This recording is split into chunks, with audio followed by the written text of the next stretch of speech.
दोनों कई चौकस निगाहों के सामने जिम से बाहर निकले। बाकी स्टूडेंट अभी भी यह समझने की कोशिश कर रहे थे कि अभी क्या हुआ था।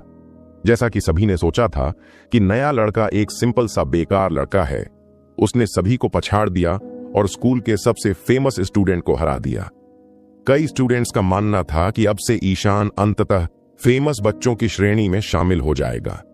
जब से ईशान ने आस्तिक को हराया था, ईशान के प्रति सभी का रवैया काफी बदल गया था।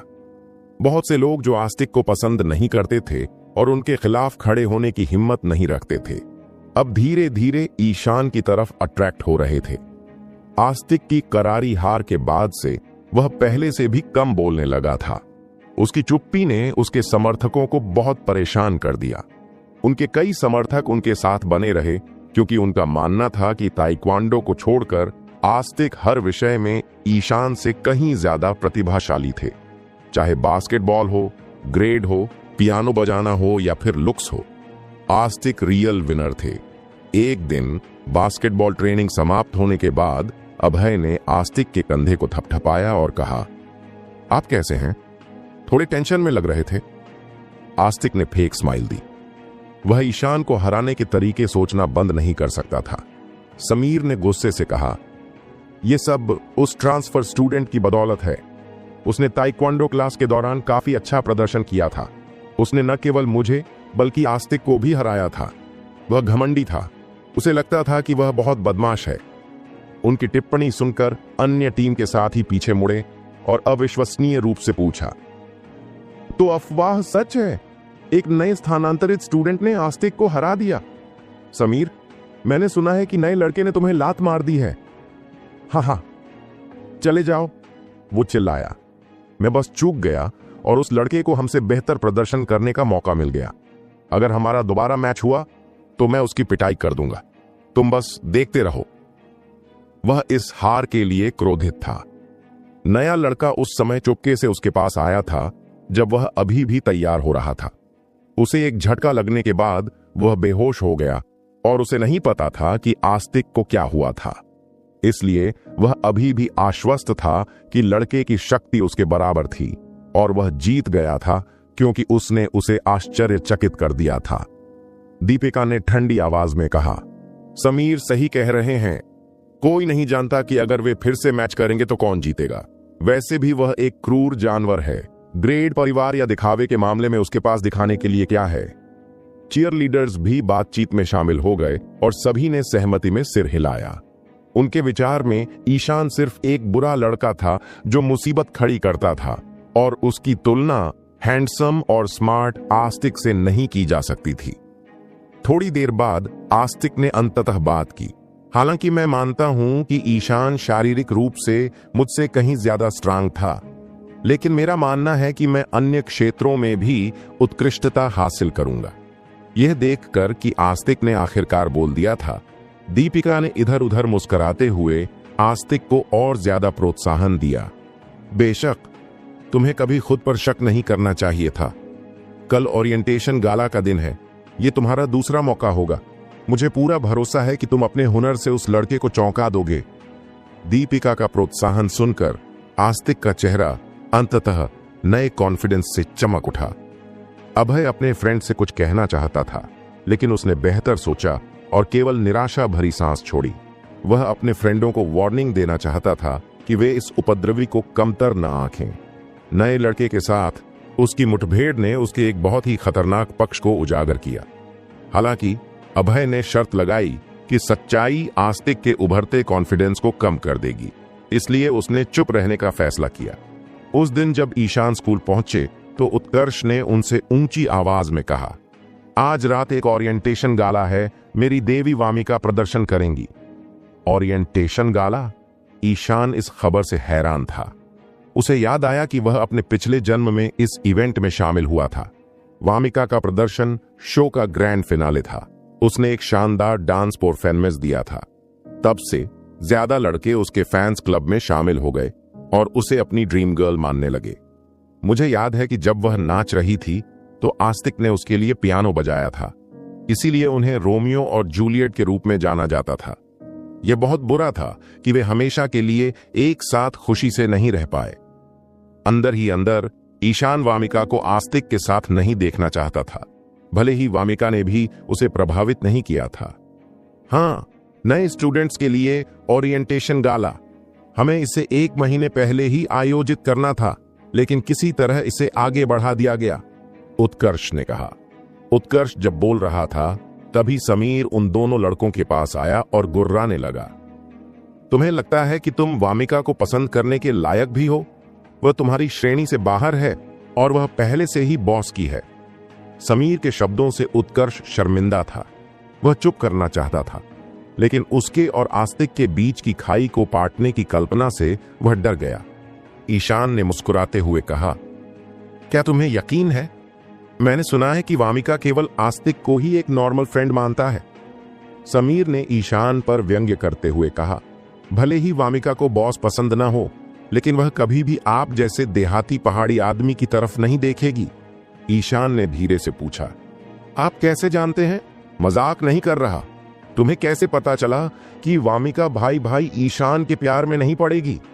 उत्कर्ष खड़ा हुआ और समीर पर वापस झपटा। तुम्हारा काम पकड़ ली गई है, क्या तुम फिर से कोशिश करना चाहते हो? समीर के चेहरे पर भय झलक उठा और वह घुरघुराहट के साथ अपनी एड़ियों पर घूम गया। उत्कर्ष संतुष्ट होकर बैठ गया। ईशान को यह सुनकर खुशी हुई कि उत्कर्ष ने उसे सम्मानपूर्वक भाई भाई ईशान कहा। पहले से ही उसका होने वाला सबसे अच्छा फ्रेंड सभी के सामने अपनी प्रतिष्ठा बढ़ा रहा था। ईशान ने फोन किया और ओरिएंटेशन गाला के कारण 1 दिन की छुट्टी मांगी। सिस्टर ने हमेशा की तरह मंजूरी दे दी। देखो देखो देखो, मेरी दीदी वहां जा रही है। मंच चमकदार रोशनी से जगमगा रहा था और उत्कर्ष ने मंच की ओर उम्मीद भरी निगाहों से देखा। इस इवेंट के होस्ट दीपिका और 9वीं कक्षा का एक लड़का था। ब्यूटीफुल गर्ल और हैंडसम बॉयज ने दर्शकों का खूब ध्यान खींचा था। दीपिका ने अनाउंसमेंट की बिना किसी देरी के। अगली कलाकार 12वीं कक्षा की कक्षा नंबर 2 की वामिका है। उनके डांस का नाम स्वान प्रिंसेस है। घोषणा के बाद दर्शकों में जय जयकार की ध्वनि गूंज उठी। यह इवेंट का लास्ट परफॉर्मेंस था। वह शो जिसका सभी को वेट था। फ्लोर लाइट मंद हो गई और स्पॉटलाइट एक लंबे और हैंडसम बॉय पर पड़ी, जो स्टीनवे और बेटों द्वारा बनाए गए एक सफेद भव्य पियानो के ठीक बगल में बैठा था। दीपिका ने अपनी घोषणा जारी रखी, लेकिन इस बार उसकी आवाज कड़वी लग रही थी। यह आस्तिक है। मुझे यकीन है कि उसे किसी परिचय की आवश्यकता नहीं है। वह वामिका के लिए पियानो बजाएगा। वे दोनों लंबे समय से साथी हैं। ईशान ने आस्तिक पर ज्यादा ध्यान नहीं दिया क्योंकि स्टेज लाइट की एक और किरण ने उसका ध्यान खींचा। इसमें एक लड़की ब्यूटीफुल ड्रेस पहने हुए थी जो उसके शरीर के चारों ओर कसकर फिट थी। ये वामिका थी जिसे ईशान ने कई दिनों से नहीं देखा था। संगीत शुरू हुआ और वामिका ने अचानक कमर को मोड़कर अपना नृत्य शुरू किया, और जब वह फिर से उठी तो वह अब हाई स्कूल की लड़की नहीं थी, क्योंकि उसने खुद को, शरीर और आत्मा दोनों को, एक सुंदर हंस में बदल दिया था। पूरे हॉल में सन्नाटा छा गया क्योंकि हर कोई वामिका के शक्तिशाली और प्रभावशाली प्रदर्शन से अभिभूत था। यद्यपि वामिक कोई विश्व प्रसिद्ध डांसर नहीं थे, फिर भी स्टूडेंट यह देखकर आश्चर्यचकित थे कि उनमें से एक इतना शानदार प्रदर्शन करने में सक्षम था। यदि नए स्टूडेंट इस इवेंट से कुछ ऐसा लेकर जा रहे थे जो उनके जीवन भर उनके साथ रहेगा, तो वह था आस्तिक के पियानो संगीत और वामिका के नृत्य का संयोजन। जैसे ही संगीत का समापन हुआ, दर्शकों की ओर से तालियां और जयकारे गूंज उठे। आस्तिक बेंच से उठ खड़ी हुई, वामिका के पास गई और उसका एक एक हाथ पकड़कर दोनों ने दर्शकों की ओर झुककर अभिवादन किया। एक साथ दर्शकों ने जयकारे लगाए। वामिका ने अपनी मुस्कान को बनाए रखा, लेकिन उसने अपना हाथ आस्तिक की हथेली से बाहर खिसका दिया। आस्तिक की आंखों की रोशनी अचानक मंद पड़ गई। जब दोनों अंततः मंच के पीछे चले गए तो शो अंततः समाप्ति की ओर था। उत्कर्ष ने झिझकते हुए कहा, मेरी देवी सर्वश्रेष्ठ है। उसके कर्व्स, कमर और उसकी सुंदरता और शान को देखो। वह रूस की उन पेशेवर बैले डांसर से किसी भी तरह कम हॉट नहीं थी।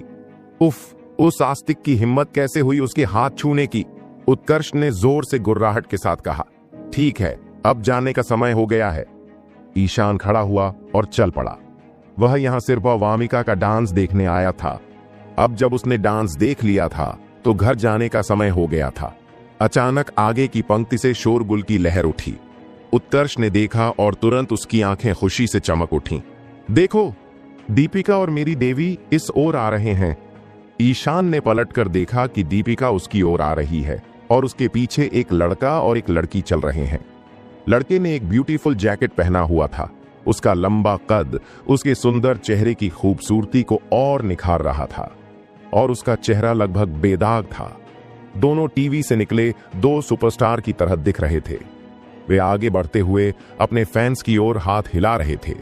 उनके इर्द गिर्द खड़े लड़के लड़कियां उनका उत्साह वर्धन कर रहे थे और चीख रहे थे। वे आस्तिक और वामिका थे। चलते चलते दोनों एक दूसरे से फुसफुसाते रहे। उनकी अंतरंगता दिन के उजाले में सबके सामने प्रदर्शित हुई। आस्तिक ने अब अपना हमेशा की तरह शांत चेहरा नहीं दिखाया। इसके बजाय वह इधर उधर मुस्कुराता हुआ वामिका से कुछ फुसफुसा रहा था। वामिक को उसकी कही बातों से खुशी हुई। उसके चेहरे पर एक चमकदार मुस्कान फैल गई जो एक खिलते हुए फूल की तरह लग रही थी। भगवान तुम्हें धिक्कार है आस्तिक, वह मेरी देवी को चुराने जा रहा है, उत्कर्ष ने दुखी होकर कहा। चलो चलें। ईशान वामिका से बात नहीं करना चाहता था, इसलिए उसने अपने फ्रेंड को थपथपाया और उसे चलने के लिए कहा। अचानक ईशान ने एक महिला की आवाज सुनी। अरे वाह, है ना? आप इतनी जल्दी क्यों जा रहे हैं? क्या आप हमारे सितारों को नमस्ते नहीं कहना चाहते? ईशान ने पलट कर देखा और दीपिका की ठंडी हंसी देखी। दूसरी ओर दीपिका अपने जीवन के सबसे अच्छे पल का आनंद ले रही थी। वह मंच से एक सितारे की तरह उतरी, अपने कॉन्फिडेंस को अपने चारों ओर फैली चमकती आभा की हवा में उड़ने दिया। उसकी चमक ने उसके प्रतिद्वंद्वियों को और भी ज्यादा फीका और कमजोर बना दिया था। आस्तिक ने भी ईशान को तिरस्कार भरी नजर से देखा। जयकार और तालियों ने उसका कॉन्फिडेंस वापस ला दिया था और उसके अहंकार को मजबूत कर दिया था। और तभी एक संगीतमय आवाज आश्चर्य से बोली, ईशान। तभी सभी को आश्चर्य हुआ। एक कोमल शरीर ने खुद को ईशान की ओर फेंका। ईशान ने अनिच्छा से अपनी बाहें खोलीं क्योंकि वह तुरंत लुभावनी खुशबू से घिरा हुआ था जो सिर्फ अंतरंगता से कहीं ज्यादा को इनवाइट कर रही थी। इस घटनाक्रम से हर कोई अवाक रह गया। ईशान ने अपने चारों ओर आश्चर्यचकित चेहरे देखे। उत्कर्ष की आंखें खुली हुई थीं और आस्तिक के चेहरे पर कॉन्फिडेंस भी फीका पड़ गया था। ईशान मुस्कुराए बिना न रह सका। अब स्थिति अंततः मेरे हाथ से बाहर है। वामिका को तुरंत अपनी गलती का एहसास हुआ और वह भाग गई, लेकिन हॉल में मौजूद कई लोगों ने पहले ही उन दोनों के बीच हुई इस संक्षिप्त अंतरंग बातचीत को देख लिया था। आस्तिक का चेहरा गुस्से से लाल हो गया। यह ठीक उस समय हुआ जब वामिका और आस्तिक ने अपना प्रदर्शन समाप्त कर लिया था और सभी का ध्यान अभी भी उन पर था। अनगिनत सीनियर और जूनियर स्टूडेंट्स ने देखा था कि देवी ने खुद को आस्तिक के अलावा किसी और की बाहों में फेंक दिया। यह खबर तुरंत वायरल हो गई और दूसरे दिन तक स्कूल में लगभग सभी लोगों को इसके बारे में पता चल गया। वामिका एक स्थानांतरित स्टूडेंट के साथ है, उसने खुद को उसकी बाहों में फेंक दिया था। उदय चंद्र खबर सुनकर स्तब्ध रह गया। वह रश्मि को पसंद करता था और इसलिए वह अच्छी तरह से जानता था कि रश्मि की सबसे अच्छी फ्रेंड वामिका के मानक बहुत ऊंचे थे। उसे वामिका या आस्तिक की भी परवाह नहीं थी। वह एक सिंपल स्थानांतरित स्टूडेंट में कैसे दिलचस्पी ले सकती थी? यह सही है, वह वही है जिससे हम बार में मिले थे, प्राची ने मुस्कुराते हुए कहा। प्रिंसेस वामिका ने ऐसा डांस किया जैसे वह किसी के लिए भी बहुत अच्छी है, लेकिन अंत में वह किसी ऐसे व्यक्ति के साथ बस गई जो बार में काम करता है। हाँ, यह तो बहुत बढ़िया है। ईशान का जिक्र आते ही उदय चंद्र ने अपनी भौहें थोड़ी सिकोड़ लीं। उसे अभी भी रश्मि के चेहरे पर वह भाव याद है जब वह उस लड़के से मिली थी। यह एक ऐसा भाव था जो उसने पहले कभी नहीं देखा था। तब से उदय चंद्र ईशान से और भी ज्यादा सावधान हो गया। प्राची की आंखें घूम गईं और उसने पूछा, हमको इसके बारे में क्यों नहीं बताते? मैं जानना चाहती हूं कि वामिका अपनी सुंदर जगह के साथ क्या करने जा रही है। प्राची कला रुचि समूह की नेता थीं और उनके और वामिका के बीच लंबे समय से अच्छे रिलेशन नहीं थे। हम उदय चंद्र सोचने के लिए रुका। उदय चंद्र की हिचकिचाहट को देखकर कि उसे उस पर और दबाव नहीं डालना चाहिए और इसलिए उसने विषय बदल दिया और स्टूडेंट परिषद के बारे में बात करना शुरू कर दिया। जब ईशान दूसरे दिन कक्षा में पहुंचा तो उसे अजीब निगाहों से देखा गया। जबकि अधिकांश स्टूडेंट्स ने सोचा था कि वह एक साधारण स्थानांतरित स्टूडेंट है जो एक स्ट्रांग लड़ाकू है, उसने स्कूल की देवी मतलब वामिका को अपनी बाहों में गिरने के लिए मजबूर करके उन्हें आश्चर्यचकित कर दिया था। वह और क्या करने में सक्षम था? अगर मैं तुमसे कहूं कि मैं सच में वामिका से पहले केवल एक बार मिला हूं, क्या तुम मेरी बात पर विश्वास करोगे? ईशान ने स्पष्ट रूप से कहा। बिल्कुल नहीं। उत्कर्ष ने अपने दांत पीस लिए और ईशान को ईर्ष्या से देखा। लेकिन चूंकि तुमने आस्तिक को शर्मिंदा किया है, इसलिए मुझे लगता है कि मैं तुम्हें एक बार माफ कर सकता हूं। उत्कर्ष के चेहरे पर अचानक मुस्कान आ गई और वह खुशी से हंसने लगा। क्या तुमने आस्तिक का चेहरा देखा? वह इतना पागल और स्तब्ध था कि उसने खुद को फर्श पर चिपका लिया और 10 मिनट तक हिला तक नहीं। उसके फ्रेंड को उसे हॉल से बाहर घसीटना पड़ा। वैसे भी तुम्हें मेरा पूरा समर्थन है। मैं चाहता हूं कि तुम जल्द से जल्द आधिकारिक रूप से डेटिंग शुरू कर दो। मैं वाकई आस्तिक के चेहरे पर फिर से वह गुस्सा देखना चाहता हूं। यह स्पष्ट था कि उत्कर्ष और आस्तिक के बीच अतीत में कुछ खटास थी। ईशान ने अपना सिर हिलाया। उसके और वामिक के बीच सच में कुछ भी नहीं था। वह जानता था कि वामिका ने उसे देखकर आश्चर्य से उसे गले लगाया था। हालांकि वह जानता था कि उसकी कोई भी व्याख्या व्यर्थ होगी क्योंकि कोई भी उसकी बात पर विश्वास नहीं करेगा। अभी भी जी शहर में मेरा वेट कर रही है। मैं इस लड़की पर अपना समय कैसे बर्बाद कर सकता हूं? ईशान ने मन ही मन सोचा। क्लास के दौरान ईशान का मूड बहुत खराब था। वह समय समय पर आस्तिक की नजरों को अपनी ओर घुमाता हुआ देखता रहा। हर ब्रेक के समय दूसरी क्लास के कई स्टूडेंट खिड़की के पास रुककर उस लड़के को देखने की कोशिश करते थे। इस बीच वह वामिका के सबसे उत्साही फैंस में से एक था। अगर उसे सार्वजनिक रूप से दोनों की अंतरंग बातचीत के बारे में पता चल जाता तो वह इस पर चुप नहीं बैठता और दिखावा नहीं करता कि कुछ हुआ ही नहीं। गुस्से के वादे ने कई पुरुष स्टूडेंट्स को ईशान के आसन्न विनाश पर अपने मन में खुश कर दिया। ईशान का अचानक सत्ता में आना कई स्टूडेंट्स को अच्छा नहीं लगा और इसलिए वे वीर प्रताप को उसे सबक सिखाते हुए देखने के लिए उत्सुक थे। काम पर जब ईशान एक ग्राहक को पानी की बोतल दे रहा था तो मिनी उसके पास आई और बोली, दूसरी मंजिल पर टेबल नंबर 3 पर एक खूबसूरत लड़की है, वह तुम्हें ढूंढ रही है। मिनी ने ईशान को आंख मारते हुए कहा। ईशान ने आंखें घुमाई और धीरे धीरे दूसरी मंजिल की ओर बढ़ा। उसने देखा कि एक सुंदर लड़की सीढ़ियों पर रेलिंग पर झुकी हुई थी और नीचे गायन मंच की ओर देख रही थी। मंच पर कोई एक फेमस प्रेम गीत गा रही थी। उनकी आवाज इतनी स्नेहपूर्ण थी कि दर्शकों में तालियां बजने लगीं। तुम अकेली यहां क्यों आई हो? तुम्हारे फ्रेंड कहां हैं? ईशान लड़की के पास गया और पूछा। रश्मि ने एक लंबी मैक्सी ड्रेस पहन रखी थी जो उसकी मासूमियत और सुंदरता को पूरी तरह से उजागर कर रही थी। हालांकि ईशान की नजर स्पष्ट थी और उसमें कोई अश्लील इरादा नहीं था। वह स्पष्ट रूप से लड़की की सुंदरता की सराहना करता था, लेकिन वह उससे कुछ भी नहीं चाहता था। वे नहीं आए, रश्मि ने धीरे से कहा। मैं यहां अकेला आया हूं, सिर्फ तुम्हारे लिए। मेरे लिए?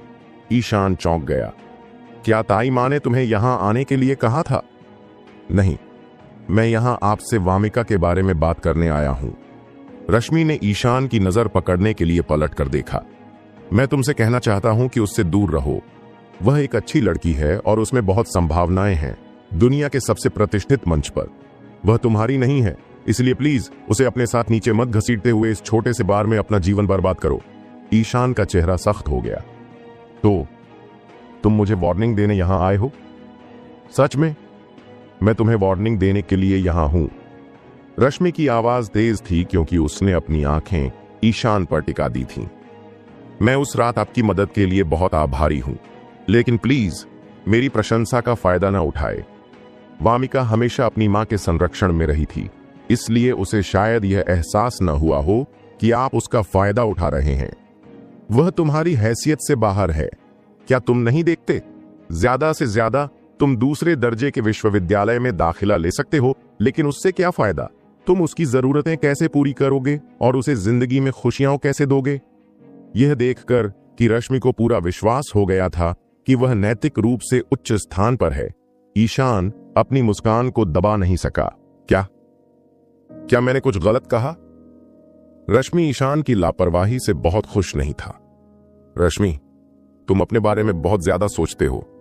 तुम्हें पता ही नहीं है कि तुम किससे बात कर रहे हो, ईशान ने अलग होकर कहा, क्योंकि वह अचानक एक साधक में बदल गया था जो पृथ्वी पर हर जीवित प्राणी को नीची नजर से देखता था। उसने आखिरकार अपना मुखौटा उतार दिया और अपनी अश्लीलता को स्वीकार किया, जाहिर कर दिया। एक दिव्य भगवान के रूप में वह ईशान के शरीर के माध्यम से परोक्ष रूप से रहता था, जैसे कि वह एक रोल प्लेइंग गेम में था। वह अपने दूसरे अहंकार में शामिल होने वाले तुच्छ नाटक की परवाह नहीं कर सकता था। अगर वह सच में चाहता तो वह चौथी दीवार तोड़ सकता था और किसी व्यक्ति को पूरी तरह से खत्म कर सकता था। ईशान बोलता रहा, लेकिन उसका मुंह नहीं हिल रहा था। उसकी आवाज बस लड़की के कानों में गूंज रही थी। मैंने तुम्हारी मां की वजह से तुम्हें बर्दाश्त किया है। याद रखो, तुम्हारा जीवन मेरे लिए चींटी से ज्यादा महत्वपूर्ण नहीं है। वामिका और मेरे बीच जो भी हुआ उससे तुम्हारा कोई लेना देना नहीं था। मुझे दूसरों को अपने बारे में समझाना पसंद नहीं है और मैं कभी भी एक ही बात दो बार नहीं समझाता। इसके बाद वह पलट गया और रश्मि को सदमे में छोड़ दिया। थोड़ी देर बाद रश्मि ने अंततः खुद को संभाला और वह बुदबुदाई, ईशान, बातें सस्ती होती हैं और महंगा। आप वास्तविकता के बोझ से दबे होने वाले पहले व्यक्ति नहीं होंगे। मुझे परवाह नहीं है कि आपको अपना कॉन्फिडेंस कहां से मिला है, लेकिन अगर आप वामिका को डेट करना चाहते हैं तो आपको मेरी लाश पर से गुजरना होगा। जैसे ही उसने यह सोचा, उसकी आंखों में संकल्प चमकने लगा। कुछ दिनों बाद लोग उस रात जो कुछ हुआ था उसे भूल चुके थे, सिवाय कुछ लोगों के जो स्थिति के बिगड़ने का वेट कर रहे थे ताकि वे ईशान पर खुशी मना सकें। इवेंट में हुई घटना ने आस्तिक को पहले से कहीं ज्यादा मेहनत करने के लिए प्रेरित किया। उसने खुद को पढ़ाई, बास्केटबॉल की ट्रेनिंग और ताइक्वांडो की ट्रेनिंग में लगा दिया और वामिका को यह साबित करने की पूरी कोशिश की कि वह उसके लिए सही विकल्प है। शुक्रवार की दोपहर को ईशान ने सोचा कि क्या उसे सोमगढ़ में वापस जाना चाहिए। वह 1.5 महीने से ज्यादा समय से घर से दूर था और अगर वह अपने पिछले जीवन का समय गिनता तो वह 500 साल से ज्यादा होता। तभी उसका मोबाइल फोन बजा। यह वर्षा मौर्य थी। हेलो सर, क्या आप ईशान हैं? आज शाम को एक प्राचीन वस्तु नीलामी होने जा रही है। मैं जानना चाहता हूं कि क्या आप मेरे साथ आने में रुचि रखते हैं? ईशान ने लाइन के दूसरी तरफ से आवाज सुनी। वह इनविटेशन से थोड़ा हैरान था। यह नीलामी एक नेटवर्किंग इवेंट भी थी। इसका मुख्य उद्देश्य समान विचारधारा वाले लोगों को एक दूसरे से मिलवाना और घुलना मिलना था। बिक्री के लिए रखी गई वस्तुएं भी बहुत दिलचस्प हैं। मैंने सुना है कि कथित रूप से शापित हीरा नील मणिसभा दिखाई देने वाला था। वस्तुओं की सूची में कुछ ऐसी वस्तुएं भी शामिल थीं जिन्हें धर्म कलाकृतियां कहा गया था। मुझे याद आया कि आपने हमें बताया था कि आप ताओ के अनुयायी हैं, इसलिए मैंने सोचा कि शायद आपको इसमें रुचि होगी। जब से विनायक वर्मा ने पारलौकिक गुरु की शक्ति के बारे में समझाया, वर्षा को विश्वास हो गया कि ईशान दुनिया की सभी प्रकार की रहस्यमयी शक्तियों से रिलेट है। धर्म कलाकृति? ईशान ने अपनी भौहें सिकोड़ी। क्या यह वही धर्म कलाकृति हो सकती है जैसे साधना के क्षेत्र में उड़ने वाली तलवारें? ऐसा कहा जाता था कि ये धर्म कलाकृतियां घर के चारों ओर स्थिर करने और दुनिया में बुरी आत्माओं को दूर भगाने में सक्षम थीं। लेकिन कोई नहीं जानता कि यह सच है या नहीं। वर्षा मौर्य ने धैर्यपूर्वक समझाया। इंटरेस्टेड? हां, मैं जाना चाहता हूं, ईशान ने कहा। बहुत बढ़िया, तो मैं आज रात तुम्हें लेने आऊंगा, वर्षा मौर्य ने सावधानी से कहा। यह ठीक है, मैं वहां अकेले जा सकता हूं। ईशान ने अपना सिर हिलाया। वह पहले से ही एक था। अगर कोई खूबसूरत लड़की स्कूल में आती और उसे एक आलीशान गाड़ी में ले जाती तो उसके क्लासमेट और भी ज्यादा नाटकीय कहानियां गढ़ने लगते कि कैसे उसने वामिका को धोखा दिया।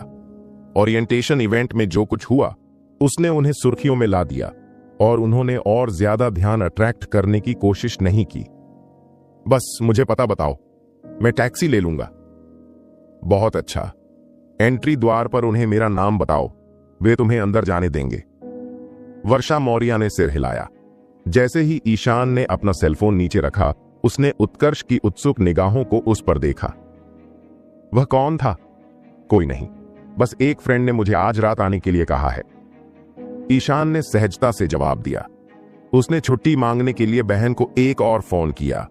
आखिरी क्लास खत्म होने के बाद ईशान ने अपनी किताबें पैक की और जल्दी से निकल गया। दीपिका ने नाक भौं सिकोड़ी और फिर कहा, तुम अभी भी उस महिला के बारे में इतनी दुखी क्यों हो? वह तुम्हारे बजाय एक देहाती लड़के को चुनना पसंद करेगी। क्या तुम नहीं बता सकती कि उसे तुम्हारी परवाह भी नहीं है? मुझे आज रात एंटीक नीलामी के लिए 3 टिकट मिले हैं। तुम मेरे साथ क्यों नहीं आते? तुम्हें आराम करने की जरूरत है बेब। समीर ने जल्दी से आवाज लगाई। मैंने इस पार्टी के बारे में पहले भी सुना है। इसका आयोजन वर्मा इंटरनेशनल ग्रुप द्वारा किया गया था।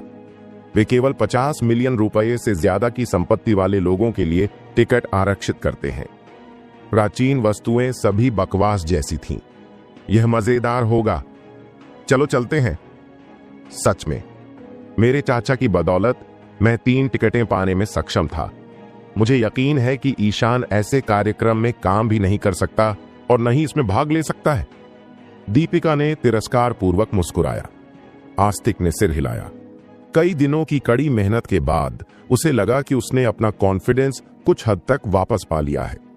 थोड़ा आराम करने से कोई नुकसान नहीं होगा। पार्टी का आयोजन माउंटेन के ठीक बगल में एक हाई एंड क्लब में किया गया था।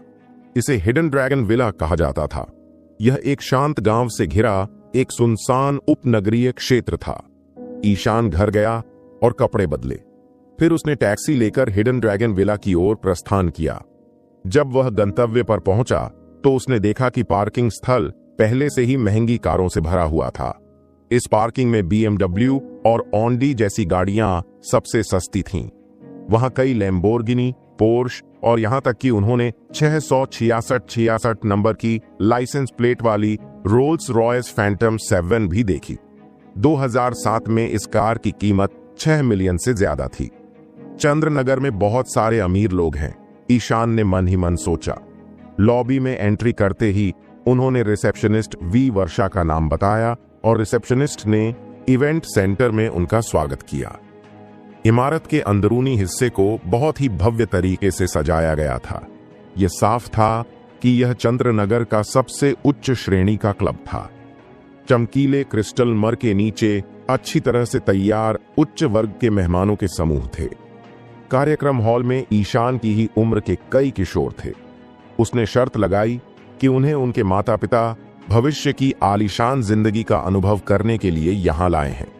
किशोरों ने अपने अपने झुंड बनाए थे और एक दूसरे से बातें कर रहे थे। ईशान को ड्रेस कोड के बारे में स्पष्ट रूप से पता नहीं था।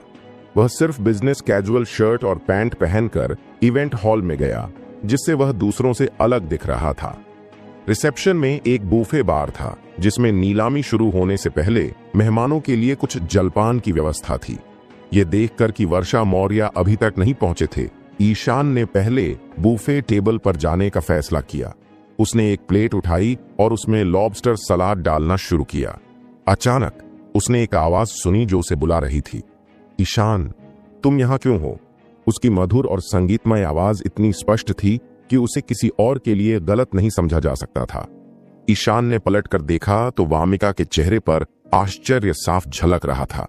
वह मुस्कुराया और फिर बोला, मैं यहां क्यों नहीं आ सकता? वामिका को इवेंट में हुई घटना की याद आते ही शर्म आ गई। उसने तुरंत विषय बदल दिया। मैं माही के साथ यहां हूं। उसने मुझे टिकट दिलवाया है। मैंने सुना है कि बिक्री के लिए रखी गई चीजें बहुत दिलचस्प होती हैं, इसलिए मैं भी साथ चलने के लिए तैयार हो गया हूं। उसने पलकें झपकाते हुए ईशान को बड़ी बड़ी आंखों से घूरा। भाई ईशान, क्या तुम अकेले आए हो? क्या तुम कुछ खरीदने की योजना बना रहे हो? वह इस ऑस्ट्रेलियाई लॉबस्टर को भी नहीं खरीद सकता। नीलामी में तो कुछ भी नहीं मिलेगा। रश्मि के पीछे दिखाई दिया। उसने ईशान को ध्यान से देखा। ईशान की मुस्कान गायब हो गई और फिर उसने धीरे से कहा, रश्मि सही कह रही है। मैं नीलामी में कुछ भी खरीदने के लिए बहुत गरीब हूं। मैं यहां बस कुछ खाने के लिए आया हूं और हे भगवान, क्या मैंने जैकपॉट मार लिया है। उनके पास कुछ बहुत अच्छी मिठाइयां भी हैं। क्या आप उनमें से कुछ का स्वाद लेने के लिए मेरे साथ चलना चाहेंगे? ओह बिल्कुल। वामिका खिलखिलाकर हंसी। यह देखकर कि ईशान स्पष्ट रूप से वामिका पर आक्रमण कर रहा था, रश्मि ने दबी हुई आवाज में कहा, क्योंकि वह लड़के की हरकतों के प्रति और भी ज्यादा सतर्क हो गई थी। उनसे कुछ ही दूरी पर कुछ लड़कियां एक छोटा सा घेरा बनाकर खड़ी थीं और ईशान की दिशा में देख रही थीं। क्या वह उसका फ्रेंड है? उसने हमें उससे क्यों नहीं मिलवाया? सबसे बड़ी लड़की बोली। वह लो कट नाइट गाउन पहने थी और अपने बालों को एक सुंदर ऊंचा बन में बांधे हुए थी। वह लड़का मुझे अपरिचित लग रहा है। क्या तुमने देखा कि कितनी खिलखिला रही है? हे भगवान, क्या वह उसका नया बॉयफ्रेंड हो सकता है? वह बदसूरत है, शायद वह बहुत अमीर है। ये लड़कियां वामिका और रश्मि के साथ बड़ी हुई थीं, लेकिन उन्होंने दोनों को सालों से नहीं देखा था। उन्हें आश्चर्य हुआ कि वामिका ने एक सिंपल दिखने वाले लड़के के लिए कुछ ही मिनटों के पुनर्मिलन के बाद उन्हें छोड़ दिया था। प्रीति भी लड़कियों में से एक थी और उसने व्यंग्य करते हुए कहा, कोई प्रेमी नहीं, बस देहात का एक मजदूर है। वह एक बार में पार्ट टाइम काम करता है। फिर उसने कड़वाहट से कहा, मुझे कोई सुराग नहीं है। उसे हारने वाले के प्रति इतना आसक्त क्यों है? हे भगवान, तो वह सचमुच बॉयफ्रेंड है? इस खुलासे से सभी हैरान रह गए। वामिका के लड़कों के प्रति उच्च मानदंड उसके फ्रेंड के बीच अच्छी तरह से जाने जाते थे। जब उन्हें पता चला कि वह सिंपल दिखने वाला बेचारा देहाती लड़का ही उसकी अंतिम पसंद था, तो उनके होश उड़ गए। कुछ लड़कियां पहले से ही वामिका पर दया कर रही थीं और वे आहें भर रही थीं तथा अपना सिर हिला रही थीं। इनमें से ज्यादातर लड़कियां करोड़ों रुपए वाले परिवारों से आती हैं। उनमें से कुछ को बचपन से ही पढ़ाई के लिए विदेश भेज दिया गया था। उनकी नजर में देहात का कोई मजदूर कभी उनका बॉयफ्रेंड नहीं बन सकता। लोकट गाउन पहनी लड़की ने अपनी भौहें सिकोड़ते हुए कहा, उसकी बड़ी बहन होने के नाते मुझे उसे कुछ समझदारी से समझाना होगा। अगर वह कुछ समय के लिए उसका इस्तेमाल करती है तो कोई बात नहीं, लेकिन अगर वह कभी खुद को उसके प्यार में पड़ने देती है तो वह आग से खेल रही है। वह उसके लिए बिल्कुल भी उपयुक्त नहीं है और उनका रिश्ता शुरू से ही बर्बाद है। ऐसा कहने के बाद लड़कियों की आंखें एक पल के लिए भटक गईं। उसका नाम काव्या था। वह भीड़ में सबसे बड़ी लड़की थी। उसने पहले ही विश्वविद्यालय से स्नातक की उपाधि प्राप्त कर ली थी। जब वह हाई स्कूल में थी तो उसे एक गरीब परिवार के लड़के से प्यार हो गया। उसके परिवार के विरोध के बावजूद वे साथ रहे। हालांकि जैसे ही युगल ने विश्वविद्यालय में एंट्री किया, चीजें बदतर हो गईं। वे हर दिन लड़ने और बहस करने लगे, जब तक कि लड़के ने उसे दूसरी लड़की के लिए छोड़ नहीं दिया। इस बीच हिडन ड्रैगन विला के बाहर एक जीप आकर रुकी और एक हट्टा कट्टा युवक उसमें से उतरा। क्या तुम्हें यकीन है कि वामिका आज रात यहां आएगी? वह पलटा और अपने एक साथी से पूछा। हाँ, मैंने यह वामिका से सुना है, एक सुंदर छोटे बाल वाले लड़के ने उत्तर दिया। केवल 1 सेकंड की हिचकिचाहट के साथ युवक ने कहा, बहुत अच्छा, चलो अंदर चलते हैं। कॉकटेल रिसेप्शन में उपस्थित लोग 2 समूहों में विभाजित थे। हॉल के केंद्र में चंद्रनगर के असली सौदेबाज थे। वे आने वाले सरकारी आदेशों पर चर्चा करने और लाखों की कीमत के सौदे करने के लिए एक दूसरे के साथ शामिल हुए। इस मुख्य समूह के किनारे पर किशोरों और बच्चों का छोटा समूह था, जो नीलामी देखने के लिए अपने माता पिता के साथ आए थे। हॉल में उपस्थित सभी यंग लड़कियों में से रश्मि और वामिका 2 सबसे ब्यूटीफुल गर्ल्स थीं और उन्होंने कई लोगों का ध्यान अट्रैक्ट किया था। जिस समय वामिका ने ईशान से बात करना शुरू किया, कई उत्सुक निगाहें उन दोनों पर टिक गईं। आखिर वह लड़का कौन है? कोई सुराग नहीं। मुझे नहीं लगता कि वह किसी का फ्रेंड है। कोई बाहरी व्यक्ति? ओह माय, ऐसा लगता है कि वे एक दूसरे के बहुत करीब हैं। क्या वह वामिका का बॉयफ्रेंड हो सकता है?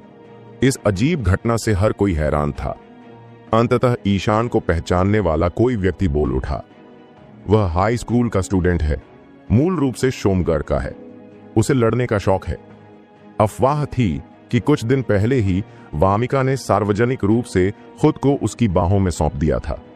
सच में वामिका को अपने जैसे किसी व्यक्ति में कैसे दिलचस्पी होगी? मजाक नहीं कर रहा। देखो, उसने जो चीथड़ा पहना है वह मेरे नौकरों के पहने हुए चीथड़ों से सस्ता है। हे भगवान, हम एक बाहरी आदमी को कैसे अंदर आने दे सकते हैं और हमारी सबसे अच्छी लड़की के साथ ऐसा करने दे सकते हैं? जैसे ही लोगों ने सुना कि वह वामिका का बॉयफ्रेंड है तो अधिकांश लोगों की आंखें ईर्ष्या से हरी हो गईं।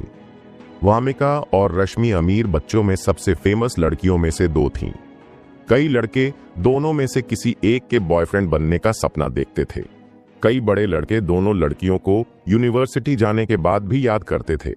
वे नए लड़के की अपमानजनक हरकतों को बर्दाश्त नहीं कर सकते थे, किसी हॉट लड़की पर डोरे डालना और बच निकलना। अगर वीर प्रताप यहां होता तो वह बच्चा मर चुका होता, किसी ने कड़वाहट से कहा। यह पहली बार नहीं होगा जब वीर प्रताप को ऐसा करना पड़ा हो। कुछ साल पहले उसे एक साहसी प्रतियोगी का पीछा करना पड़ा था और उसे इतनी बुरी तरह से पीटना पड़ा था कि उसका शिकार 3 महीने तक बिस्तर पर बंधा रहा था। जहां टीनेजर्स नाटक में बिजी थे, वहीं उनके माता पिता एक दूसरे के साथ नेटवर्किंग करके अच्छा समय बिता रहे थे। उदय चंद्र एक आलीशान मध्यम आयु वर्ग के व्यक्ति के पीछे चल रहा था, जिसने एक के बाद एक लोगों से उसका परिचय कराया था। ये मेहमान शहर के बाहर महत्वहीन हो सकते हैं, लेकिन चंद्रनगर के अंदर वे अपने क्षेत्र के नेताओं का प्रतिनिधित्व करते हैं। अचानक उदय चंद्र ने देखा कि उसका साथी मोहित उसे आंख मार रहा था। उदय चंद्र ने माफी मांगी और मोहित के पास चला गया। वह मोहित के व्यवधान से बहुत खुश नहीं था। क्या तुमने नहीं देखा कि मेरे पिताजी मुझे मंत्री जी से मिलवा रहे हैं? मैं फूड बार में था और मैंने उस लड़के को देखा जिससे हमारी मुलाकात बार में हुई थी, मोहित ने जल्दी से जवाब दिया। ईशान। उदय चंद्र की आंखें चमक उठीं और फिर एक्साइटमेंट से बोला, वह यहां कैसे आ सकता है? इस कार्यक्रम के लिए आरक्षण की आवश्यकता है, जिसके लिए कुछ दर्जन मिलियन रुपए की आवश्यकता है। इसलिए मुझे संदेह था कि वह यहां चुपके से घुस आया है। मोहित ने सहमति जताई। वह तेज और मजबूत है, इसलिए मुझे लगता है कि उसके लिए यहां चुपके से घुसना ज्यादा मुश्किल नहीं होना चाहिए। यह इम्पॉसिबल नहीं है। उदय चंद्र ने सिर हिलाया। लेकिन इसका मुझसे क्या लेना देना है? यद्यपि उदय चंद्र ईशान से सावधान था, लेकिन उसने नहीं सोचा था कि नया लड़का उसके लिए कोई वास्तविक खतरा पैदा करेगा। उन दोनों के बगल में खड़ी थी और उसने एक मुस्कान बिखेरी और फिर गर्व से कहा, मैंने वीर प्रताप को एक संदेश भेजा है और उसे बताया है कि वामिका यहां है, लेकिन कौन सोचेगा कि परेशानी पैदा करने वाला भी यहां है। अगर वीर प्रताप ने उसे कभी वामिका के साथ देखा तो। उदय चंद्र इस खबर से हैरान था। उसे पता था कि वीर प्रताप का गुस्सैल स्वभाव उसे नए लड़के को देखते ही उसके साथ झगड़ा करने पर मजबूर कर देगा। वीर प्रताप शैतान की बात कर रहे हैं, देखो क्या वह वीर प्रताप नहीं है? मोहित ने चौंकते हुए कहा। अन्य 2 लोगों ने एंट्री द्वार की ओर देखा और उन्होंने देखा कि एक हट्टा कट्टा युवक जिम सूट पहने हुए कार्यक्रम हॉल में घुस रहा है और जाते समय लोगों को धक्का देकर हटा रहा है। और यह शुरू हो गया। क्या किसी को पॉपकॉर्न चाहिए? इस नाटकीय घटनाक्रम से उदय चंद्र को खुशी हुई। जब ईशान और वामिका मेज पर रखे मिठाइयों का आनंद ले रहे थे, तभी एक आदमी बड़े कदमों से उनके पास आया। 1 मिनट के लिए इधर आओ, मुझे तुमसे बात करनी है। वीर प्रताप ने ईशान की ओर एक नजर भी नहीं डाली और उसकी नजरें वामिका पर टिकी रहीं। क्या हुआ? तुम मुझे यहीं क्यों नहीं बता सकते? वामिका ने जवाब देने में हिचकिचाहट दिखाई। यहां। वीर प्रताप ने अपने चारों ओर देखा और फिर ईशान और रश्मि की ओर मुड़ा और फिर आज्ञाकारी आवाज में कहा, बाहर निकलो, मुझे उससे निजी तौर पर बात करनी है। इससे पहले कि रश्मि विरोध कर पाता, ईशान ने भौहें सिकोड़ते हुए कहा, हम क्यों जाएंगे? तुम कौन हो? वीर प्रताप को लोगों द्वारा उसकी अवज्ञा करने की आदत नहीं थी, इसलिए उसने अपने सामने खड़े लड़के को बड़ी नाराजगी और एक्साइटमेंट के साथ देखा। आखिरकार उसने 2 और 2 जोड़ दिए। आप ईशान हैं? हाँ, ईशान ने हल्के से जवाब दिया। मैंने तुम्हारे बारे में सुना है। वीर प्रताप ने तिरस्कार पूर्वक कहा, मैंने सुना है कि तुम बहुत लड़ाकू हो और तुमने आस्तिक को भी हरा दिया है। लेकिन मुझे उम्मीद है कि आप जानते होंगे कि आस्तिक ताइक्वांडो में सिर्फ एक शौकिया है, उसके मूव्स भले ही आकर्षक लगें, लेकिन असली लड़ाई में वे बेकार हैं। क्या ऐसा है? ईशान ने विचलित होकर कहा। वीर प्रताप ने तिरस्कार पूर्वक मुस्कुराया। यह साफ था कि वह अपने इस प्रतिद्वंद्वी को बहुत गंभीरता से नहीं ले रहा था।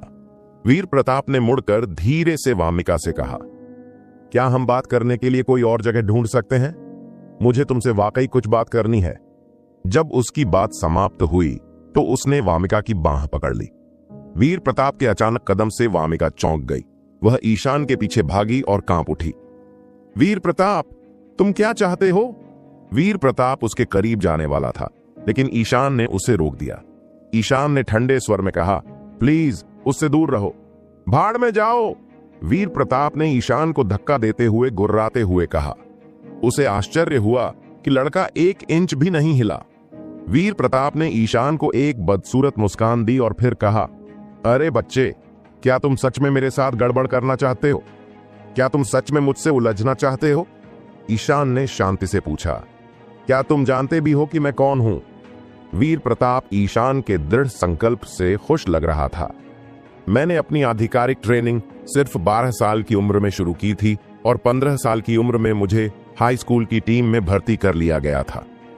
1 साल बाद मुझे यूनिवर्सिटी में दाखिला मिल गया। उसने ईशान को घृणा से देखा।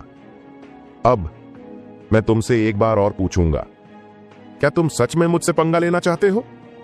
हां, ईशान ने दृढ़ता से कहा। वीर प्रताप के आने से पहले ही कमरे के इस कोने ने कई लोगों का ध्यान अट्रैक्ट कर लिया था। तब तक यह व्यावहारिक रूप से सुर्खियों में आ चुका था। क्या वह वीर प्रताप नहीं है? वह यहां क्यों है? अरे, ऐसा लग रहा है कि वह और वह नया लड़का एक दूसरे से सिर टकराने वाले हैं।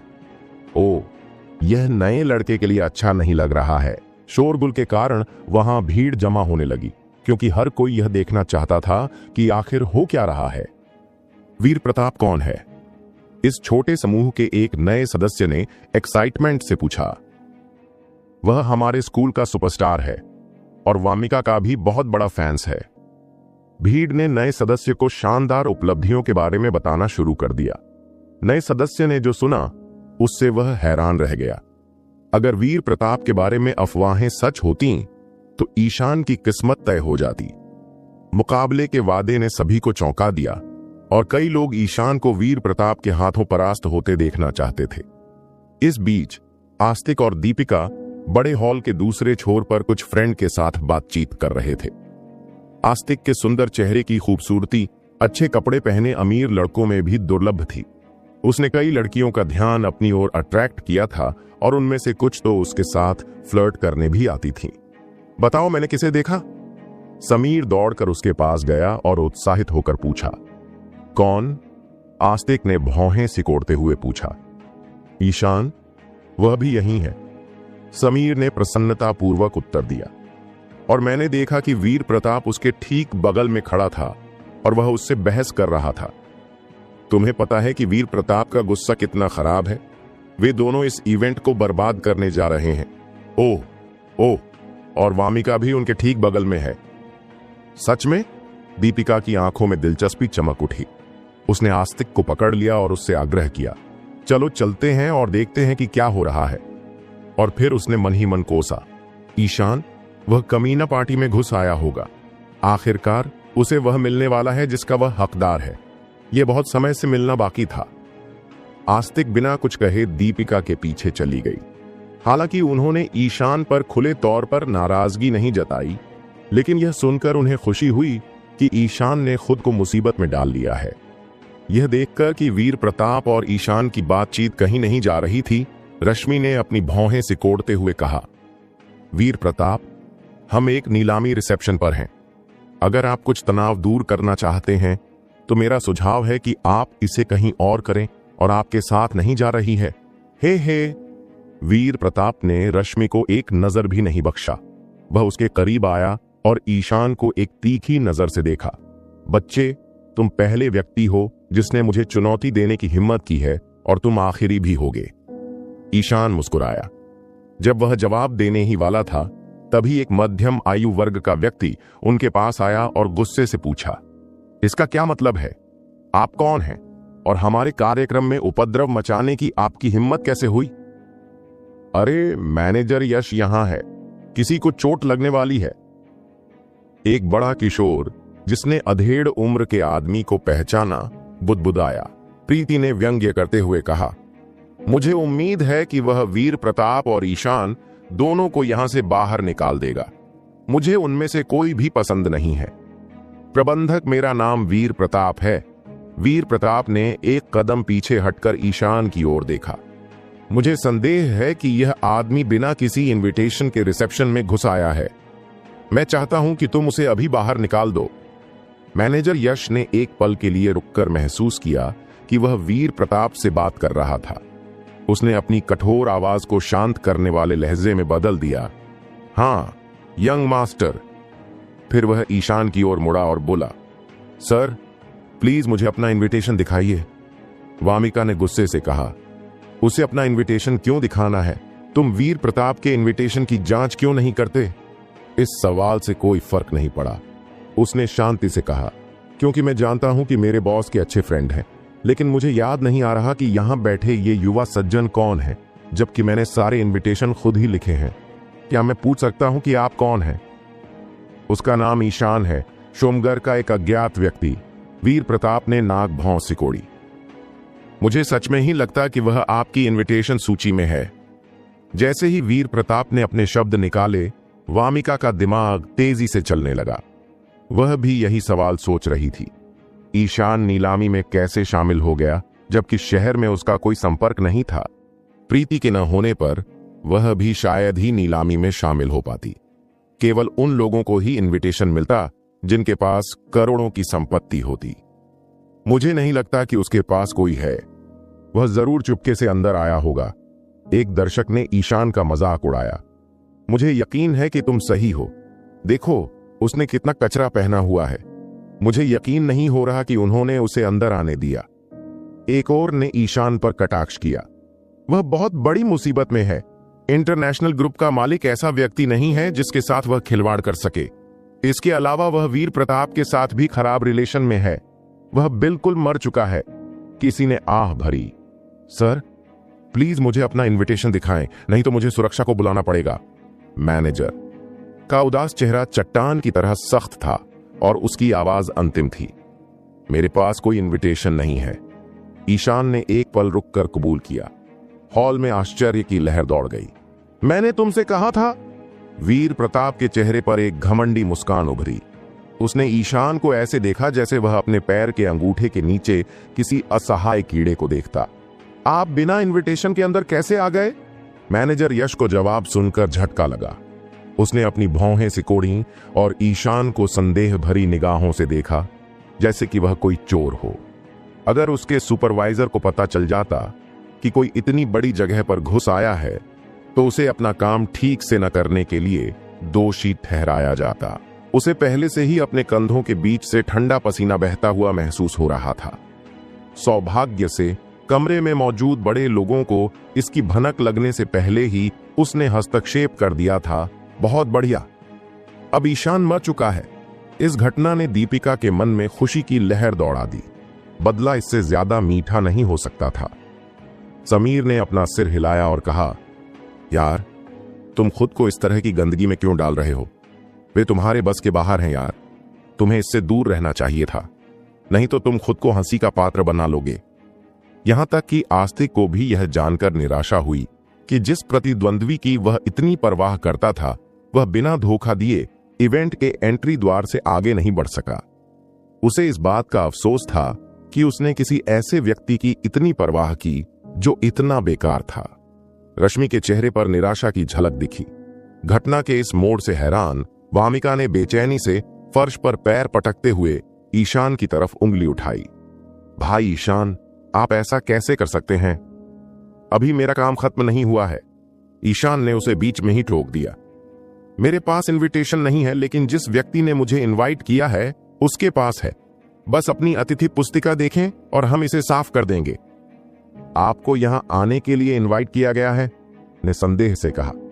केवल सबसे बड़े बॉस को ही दूसरों को इनवाइट करने का विशेषाधिकार था, जैसे कि हमारे बॉस और उनके बेटे।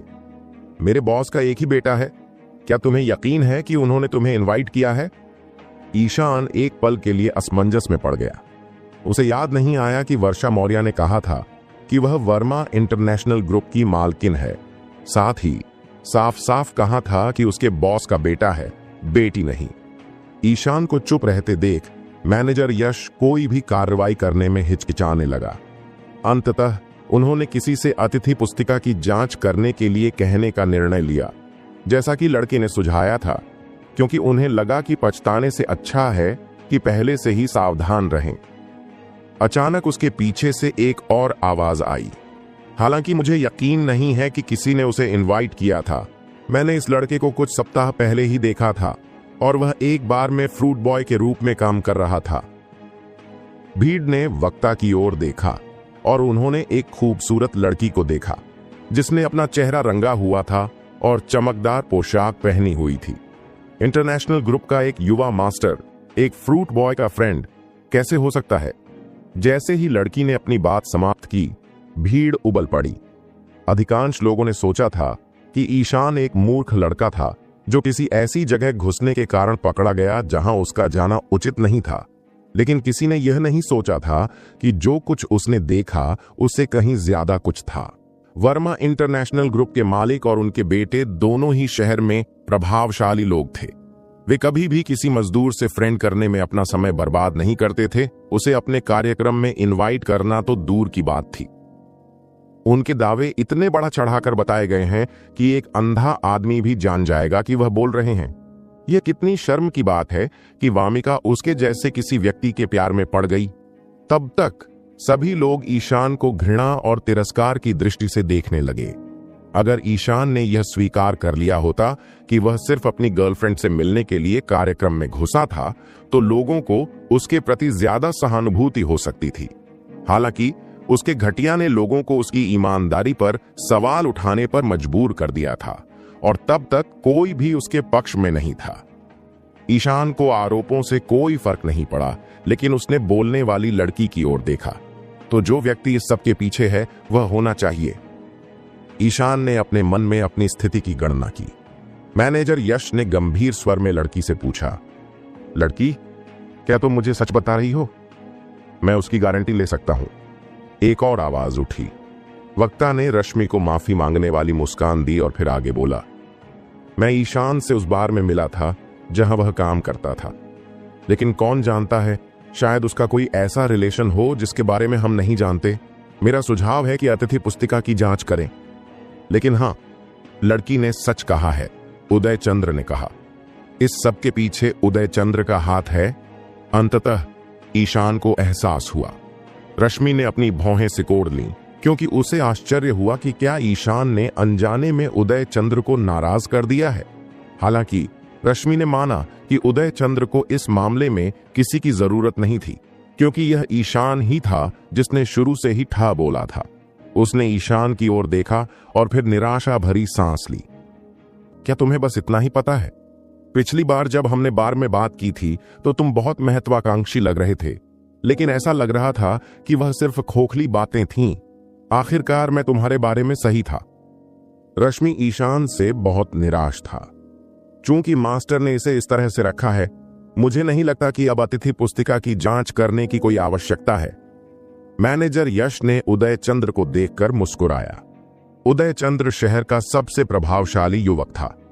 अगर उसने लड़की की गारंटी ली होती तो मैनेजर यश को उस पर शक करने की कोई जगह नहीं थी। जनरल ने ईशान को आदेश देते समय उनकी ओर मुड़कर भी नहीं देखा। सुरक्षा कर्मी, इस युवक को इस प्रतिष्ठान से बाहर निकालो। हमारी निजी संपत्ति में घुसने की तुम्हारी हिम्मत कैसे हुई? तुम्हें इसका पछतावा होगा। अंततः सभी लोगों को उस युवा लड़के के प्रति थोड़ी सहानुभूति महसूस होने लगी। अगर कोई उसके लिए आवाज उठाना भी चाहे तो उसे वीर प्रताप, उदय चंद्र और वर्मा इंटरनेशनल ग्रुप के संयुक्त क्रोध का सामना करना पड़ेगा, और इससे कमरे में मौजूद सबसे शक्तिशाली व्यक्ति भी अपने कामों के बारे में 2 बार सोचने पर मजबूर हो जाएगा। हालांकि दीपिका चुप रही, लेकिन उसका चेहरा संतुष्टि से चमक उठा। हल्के से नाक भौं सिकोड़ और वामिका की ओर देखा, जो पहले से ही रोने की कगार पर था। आस्तिक ने अपना सिर हिलाया।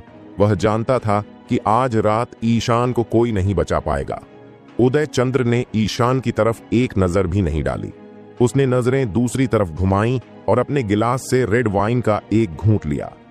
यह उनकी ओर से एक सरल, यदि आलसी कदम नहीं था तो भी काफी था, और यह ईशान के जीवन को हमेशा के लिए नष्ट करने के लिए पर्याप्त था। वामिका के सभी फ्रेंड जैसे प्रीति और काव्या ने निराशा में अपना सिर हिलाया। उन्होंने सोचा कि शायद यह सबसे अच्छा था। वामिका और नए लड़के के बीच का रिश्ता वैसे भी कभी आगे नहीं बढ़ेगा। वामिका एकमात्र व्यक्ति थी जिसने मैनेजर यश से ईशान को बाहर न निकालने की विनती की। हालांकि उसके प्रयास का कोई नतीजा नहीं निकला। मैनेजर यश ने रेडियो चालू किया और सुरक्षा को बुलाया। वीर प्रताप गर्व से खड़ा हुआ और ईशान पर व्यंग्य करते हुए बोला, अरे बच्चे, मैंने तुमसे कहा था, तूने गलत आदमी से पंगा ले लिया है यार। मैंने तुझसे कहा था कि मैं तुझे यहां से निकाल दूंगा। अब तू क्या कर सकता है? क्या तू रोने वाला है? वीर प्रताप के पीछे से किसी ने चिल्लाकर कहा, उसे बाहर निकालो। ईशान स्थिर खड़ा रहा और हिला तक नहीं। कोई नहीं जानता था कि इस महत्वपूर्ण क्षण में वह क्या सोच रहा था। हालांकि जब वीर प्रताप, समीर और लो को यकीन हो गया कि उन्होंने अपनी हार का बदला ले लिया है, तभी उन्होंने भीड़ के पीछे से एक ठंडी आवाज सुनी, उसे मत छुओ। सभी ने आवाज की ओर देखा और उन्होंने एक सुंदर लड़की को देखा जिसका चेहरा ठंडा और अलग था, और वह शोरगुल की ओर बढ़ रही थी। जैसे ही लोगों ने लड़की के लिए रास्ता बनाया, भीड़ दो हिस्सों में बंट गई। लड़की सफेद हील्स पहने हुए थी।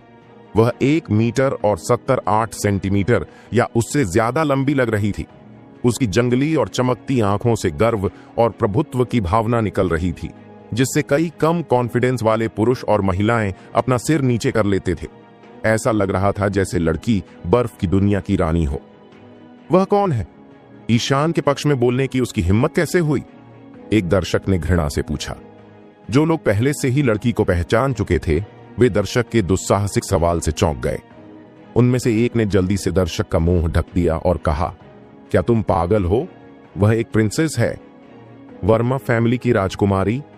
दर्शक ने धीरे से कहा, और जब उसे अंततः एहसास हुआ तो उसका चेहरा चर्मपत्र के टुकड़े से भी ज्यादा पीला हो गया। वह वर्षा मौर्य थी, मेरी हमदम। मैनेजर यश ने वर्षा मौर्य को देखते ही आसन्न विनाश की तीव्र अनुभूति महसूस की। उन्होंने अपने परेशान चेहरे पर मुस्कुराहट लाते हुए कहा, आपका स्वागत है, आपका स्वागत है। आपने हमें पहले क्यों नहीं बताया कि आप यहां आएंगे? चले जाओ, मैं तुम्हारी महिला नहीं हूं। मुझे तुमसे और तुम्हारे बॉस से कोई लेना देना नहीं है। वर्षा मौर्य ने नाक भौं से कोड़ी। वह अपने ठंडे और अलग स्वभाव के लिए जानी जाती थी और शायद ही कभी अपने चेहरे पर अपनी भावनाएं दिखाती थी। हालांकि इस समय उसके आकर्षक चेहरे पर गुस्सा साफ झलक रहा था, जिससे वह कड़ाके की ठंड के बीच में बर्फ से ढके पत्थर के टुकड़े जैसा लग रहा था। ईशान मेरे मेहमान हैं, आप उनके साथ ऐसा क्यों कर रहे हैं? वर्षा मौर्य की बातें सुनकर मैनेजर यश अचानक थोड़ा सिकुड़ गया। उसके चेहरे पर एक फीकी मुस्कान तैर गई। क्या यह बच्चा यहां का मेहमान था? यह इम्पॉसिबल है। मिस वर्मा इतनी शक्तिशाली थी कि यंग सर को भी उसके साथ रहते हुए सावधानी से चलना पड़ता था और विनम्रता से बात करनी पड़ती थी। वह इस आवारा की फ्रेंड कैसे हो सकती है? उसने जल्दी से अपने लिए बहाना बनाया। मुझे नहीं पता था कि उसे आपने इनवाइट किया है, वरना मैं उस पर अपनी आवाज उठाने की हिम्मत नहीं करता।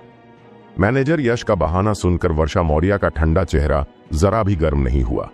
वह ईशान की ओर मुड़ी और माफी मांगते हुए मुस्कुराई। मुझे खेद है ईशान, मैं देर से आया हूं। मैं इस दुर्व्यवहार के लिए माफी मांगता हूं। मैं यह सुनिश्चित करूंगा कि ये नौकर अपना सबक सीखें। माफी मांगने के बाद भी उसके चेहरे पर गुस्सा पूरी तरह से कम नहीं हुआ। ईशान कोई साधारण आदमी नहीं था, वह एक मार्शल आर्ट मास्टर था। यहां तक कि उसके दादा भी उसके अच्छे पक्ष में आना चाहते थे। इसलिए मैनेजर यश ने लड़के को इवेंट से बाहर निकालने की कोशिश करके एक बड़ा पाप किया था। सौभाग्य से वह समय पर पहुंच गई थी, इससे पहले कि सब कुछ बहुत देर हो जाए। उसने शर्त लगाई कि अगर गुस्से में कार्यक्रम स्थल से चले गए तो बुजुर्ग व्यक्ति द्वारा मास्टर के साथ घुलने मिलने के लिए किए गए सभी प्रयास बेकार हो जाएंगे। कौन अपने सही दिमाग में मार्शल आर्ट ग्रैंड मास्टर को नाराज करेगा? ईशान शांत रहा और ऐसा लगा जैसे उस पर लगाए गए सभी आरोप और तिरस्कारपूर्ण टिप्पणियां उसके दिमाग से निकल गई हों। कोई बड़ी बात नहीं, बस कुछ जोकर हैं। उसने मैनेजर यश को तिरछी नजर से देखा और फिर कहा, मैनेजर यश मुझे बहुत नापसंद करते हैं। मैंने उनसे कहा कि मुझे इनवाइट किया गया है, लेकिन उन्होंने मेरी बात नहीं सुनी। ईशान के कटु शब्दों को सुनकर मैनेजर यश का दिल बैठ गया। वह अभी भी अपने चेहरे पर मुस्कान बनाए रखने में कामयाब रहा और उसने विनती की, मिस वर्मा प्लीज, मैं समझा सकता हूं, कोशिश मत करो। मैं तुम्हारे बॉस को यहां जो कुछ भी हुआ है उसके बारे में बता दूंगा और मैं यह सुनिश्चित करूंगा कि वह तुम्हें नौकरी से निकाल दे, वर्षा मौर्य ने हल्के से कहा। मैनेजर यश को लगा कि वह बेहोश होने वाला है। उसने वीर प्रताप की ओर विनती भरी नजरों से देखा, उम्मीद करते हुए कि जो इस दुर्घटना का असली दोषी है इस तोप के चारे की मदद करेगा। हालांकि उसे यह नहीं पता था कि वीर प्रताप मिस वर्मा के रास्ते में आने से इतना डर रहा था कि उसने कुछ भी नहीं कहा। वर्षा मौर्य को देखते ही वह चौंक गया। परिवार की राजकुमारी ने ईशान से माफी मांगी तो उसे अपने कानों पर विश्वास ही नहीं हुआ। वह वर्षा मौर्य थी, बुजुर्ग मैन पोती और की बेटी। यहां तक कि उसके पिता भी वर्षा मौर्य की अवहेलना करने की हिम्मत नहीं जुटा पाए, और स्वयं वीर प्रताप की तो बात ही छोड़िए। हालांकि चंद्रनगर में उनके परिवार समान रूप से धनी थे, केवल स्थानीय स्तर पर ही व्यापार करता था, जबकि वर्मा परिवार चीन के सभी अन्य महानगरों पर भी प्रभाव डाल सकता था। साथ ही मौर्य की जड़ें चंद्रनगर में गहरी थीं। शहर में कोई भी उनकी स्थिति को चुनौती देने में सक्षम नहीं था। हालांकि मैनेजर यश की हताशा को देखते हुए वीर प्रताप ने कोशिश करने का फैसला किया। वर्षा मौर्य ने पलटकर वीर प्रताप को देखा। उसने ठंडे स्वर में पूछा, क्या हुआ? क्या तुम मुझसे कुछ कहना चाहते हो? इसे बचाकर रखो, मैं जानती हूं कि तुम क्या कहना चाहते हो।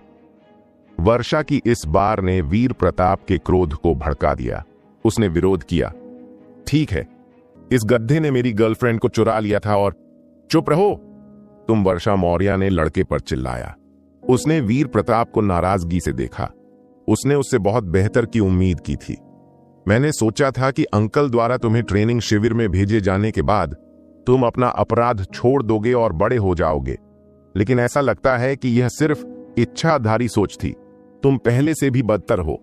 यदि आप ईशान जैसे सहज व्यक्ति को एक कोने में धकेल सकते हैं तो मैं कल्पना नहीं कर सकता कि आप अन्य लोगों के साथ कैसे व्यवहार करते होंगे। मैं अंकल से आज रात जो हुआ उसके बारे में बात करूंगी और आपको भी इस पर विचार करना चाहिए। वीर प्रताप की ओर एक नजर भी डाले बिना वह ईशान की ओर मुड़ी और बोली, ईशान, नीलामी शुरू होने वाली है। आप मेरे साथ प्रदर्शनी में क्यों नहीं आते ताकि मैं वस्तुओं को देख सकूं? बहुत अच्छा, ईशान ने सिर हिलाया। ईशान ने वीर प्रताप को एक नजर देखा और मुस्कुराया, इससे पहले कि वह वर्षा मौर्य के पीछे रिसेप्शन हॉल से बाहर चला गया। मैनेजर यश के पैरों ने आखिरकार हार मान ली और उसे जमीन पर गिरा दिया। वीर प्रताप ने अपने दांत पीस लिए और अपनी मुट्ठियां भींच लीं। अपने पेट के अंदर जलती आग को दबाने की कोशिश कर रहा था। ईशान ने जो आखिरी तिरस्कार भरी नजर उसे दी वह उसके आत्मसम्मान पर एक तीखा प्रहार था। गधे! उसने उन दोनों के चले जाने तक इंतजार किया, फिर गुस्से में आकर उसने टेबल पर रखा आधा खाली वाइन का गिलास उठाया और उसे जमीन पर पटक दिया। मिस्टर, प्लीज अपने कामों पर ध्यान दें। एक अन्य प्रबंधक जिसे आपातकाल से निपटने के लिए बुलाया गया था, वीर प्रताप ने चारों ओर देखा और महसूस किया कि वह हंसी का पात्र बन गया है। वह मुंह में हार का स्वाद और पेट में गुस्सा लेकर कमरे से बाहर निकल गया। यह कैसे पॉसिबल है कि वह वर्षा मौर्य को जानता हो? उदय चंद्र ने जैसे ही वर्षा मौर्य को देखा वह चौंक गया। काउंसलर थी? वर्षा मौर्य कौन है? मोहित ने एक्साइटमेंट से पूछा। अपने प्रभाव के बावजूद वर्षा मौर्य हमेशा सार्वजनिक रूप से बहुत कम दिखाई देती थी। वह बहुत कम ही सार्वजनिक कार्यक्रमों में दिखाई देती थी और इसलिए बहुत से लोगों ने उसका नाम भी नहीं सुना था। ईशान के बिना वह नीलामी में शामिल नहीं होती। वर्षा की बहन। उदय चंद्र ने कहा और उसके होंठ थोड़े से फड़क उठा। कौन? मोहित ने चौंक कर पूछा।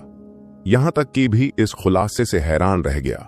वर्षा मौर्य की तुलना में वर्षा ज्यादा प्रसिद्ध नाम था। उनके पिता मौर्य के सबसे छोटे बेटे थे।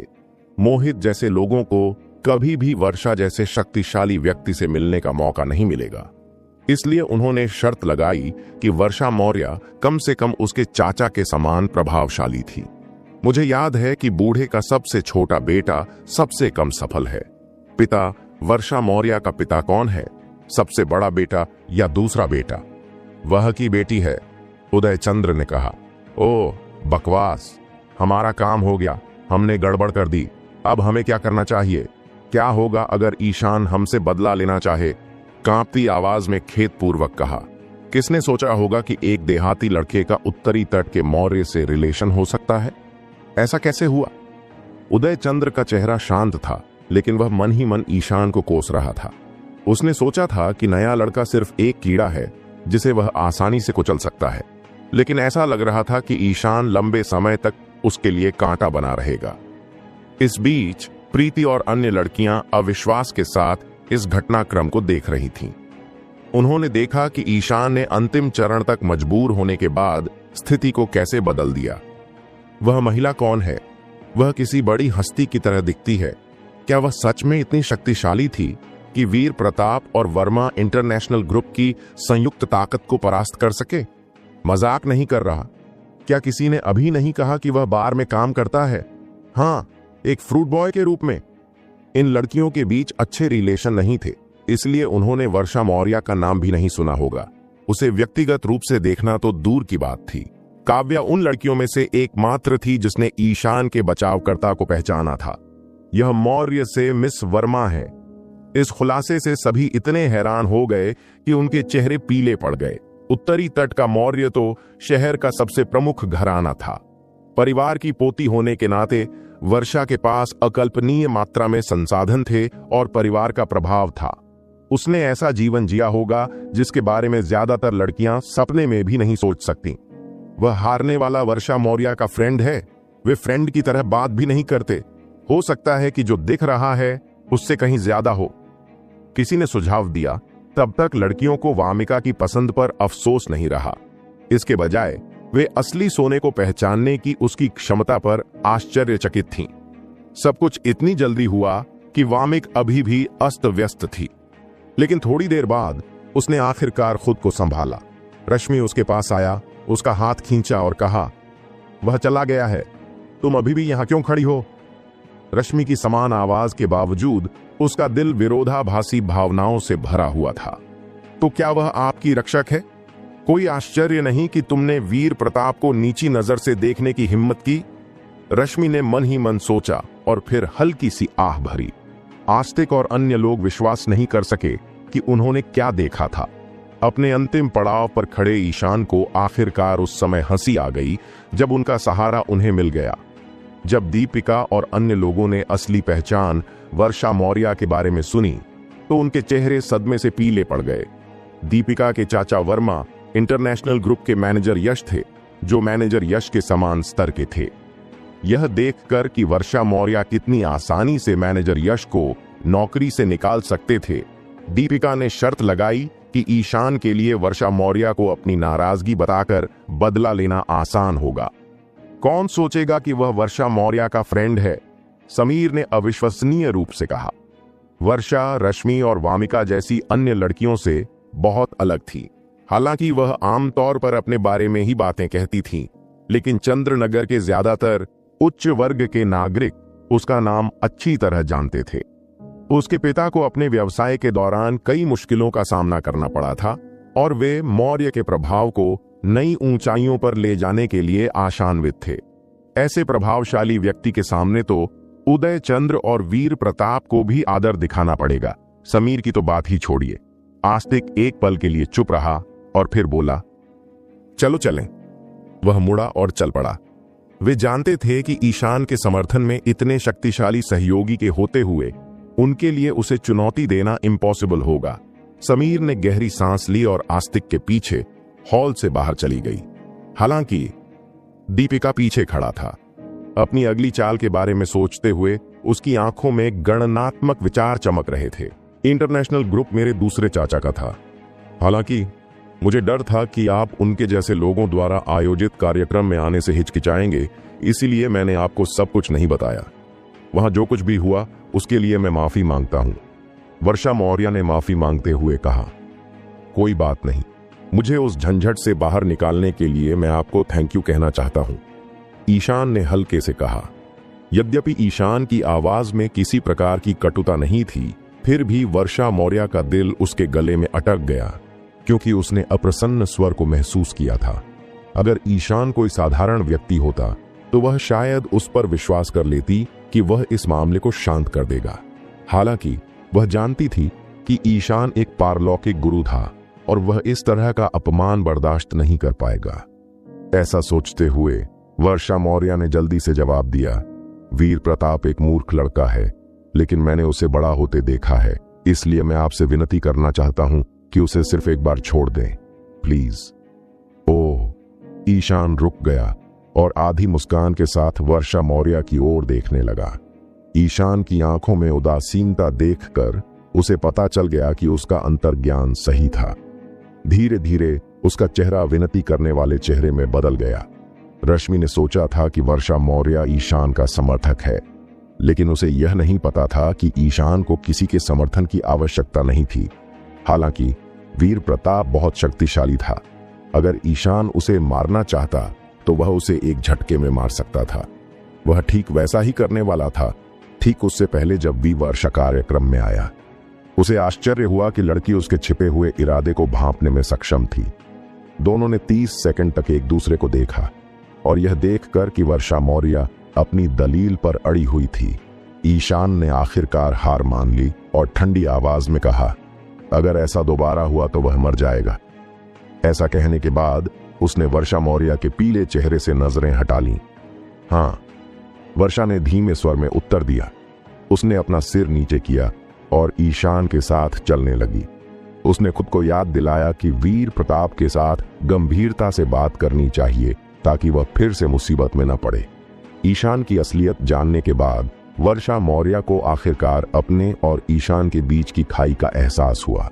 ईशान से बात करते समय वह ज्यादा सावधान रहने लगी। जब दोनों हॉल से बाहर निकले तो एक बूढ़े व्यक्ति ने उनका स्वागत किया। यह अंकल हैं, मेरे दूसरे चाचा के दाहिने हाथ के आदमी। वे हमें नीलामी शुरू होने से पहले नीलामी में रखी जाने वाली वस्तुएं दिखाने जा रहे हैं, वर्षा मौर्य ने मुस्कुराते हुए कहा। परिचय के लिए थैंक यू, प्लीज इस तरफ आइए। बूढ़े व्यक्ति ने एक शानदार और सावधानी से इस्त्री किया हुआ सूट पहना हुआ था। उसका संयमित और शांत व्यवहार किसी अंग्रेज घराने के बटलर जैसा लग रहा था। मैंने सुना है कि प्राची ने हमारे मेहमान को नाराज किया है, वह लड़का सजा का हकदार है। बूढ़ा आदमी आगे बढ़ते हुए बातें कर रहा था और इस दौरान उसने एक बार भी ईशान की ओर नहीं देखा। सबसे भरोसेमंद सलाहकार के रूप में अंकल वर्मा इंटरनेशनल ग्रुप में सबसे प्रभावशाली लोगों में से एक थे। किसी भी अमीर उच्च वर्ग के नागरिक को उनका बहुत सम्मान के साथ अभिवादन करना पड़ता था और इसलिए वे ईशान जैसे किसी व्यक्ति को गंभीरता से नहीं लेते थे। चाहे मैनेजर यश को नौकरी से निकालना हो या अतिथि का मनोरंजन करना हो, अंकल वर्षा मौर्य के सीधे आदेश के बिना कुछ भी नहीं करते थे। हालांकि एक बूढ़े और वफादार पारिवारिक कुत्ते की तरह एक बार जब उसे निर्देश दिए जाते थे तो वह उनका अक्षरशः पालन करता था। ये वस्तुएं थर्ड लॉर्ड ने पूरी दुनिया से एकत्र की थीं। उन्होंने इतना प्रभावशाली संग्रह इकट्ठा करने में कोई कसर नहीं छोड़ी थी। यह एक बेहतरीन किस्म का मटन फैट जेड है। यह ठंड से बचा सकता है। यह है। सभी तरह की कलाकृतियां पूरे प्रदर्शनी हॉल में भरी हुई थीं। जल्द ही उन्हें नीलामी में रखा जाएगा और चंद्रनगर के सभी अमीर लोग उनकी प्रशंसा करेंगे। अपनी आवाज में गर्व को दबा नहीं सके क्योंकि उन्होंने संग्रह की प्रत्येक वस्तु को बहुत बारीकी से देखा। आप इन कलाकृतियों के बारे में क्या सोचते हैं, ईशान? वर्षा मौर्य ने एक्साइटमेंट से पूछा। ईशान ने प्राचीन वस्तुओं से भरे कमरे को देखा और अपना सिर हिलाया। वे गहने हैं, बस इतना ही।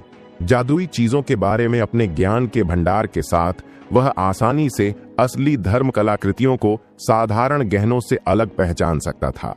जितना लोग इन कलाकृतियों में कथित शक्ति पर विश्वास करना चाहते थे, ईशान जानता था कि वे केवल बेकार के गहने थे। उससे वे प्रभावित नहीं हुए। उनके मालिक ने इन खजानों को इकट्ठा करने में भारी मात्रा में संसाधन खर्च किए थे, फिर भी उन्हें एक 16 वर्षीय लड़के द्वारा इतनी आसानी से खारिज कर दिया गया।